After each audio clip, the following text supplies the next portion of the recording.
നടനും സംവിധായകനും കാസ്റ്റിംഗ് ഡയറക്ടറുമൊക്കെയായ രാജേഷ് മാധവൻ വിവാഹിതനായി. ദീപ്തി കാരാട്ടാണ് വധു. ക്ഷേത്രത്തിൽ വച്ച് നടന്ന ലളിതമായ വിവാഹച്ചടങ്ങിൽ അടുത്ത ബന്ധുക്കൾ മാത്രമാണ് പങ്കെടുത്തത്. ഇനി സിനിമാ സുഹൃത്തുക്കൾക്ക് വേണ്ടി ഒരു വിവാഹ റിസപ്ഷനും ഒരുക്കിയിട്ടുണ്ട്.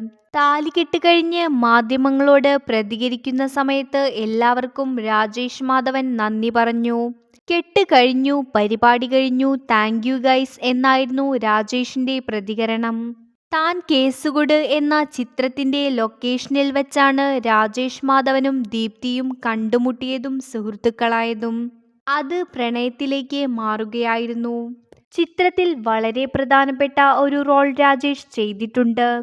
സിനിമയുടെ അസോസിയേറ്റ് ഡയറക്ടർമാരിൽ ഒരാളായിരുന്നു പാലക്കാട് സ്വദേശിയായ ദീപ്തി.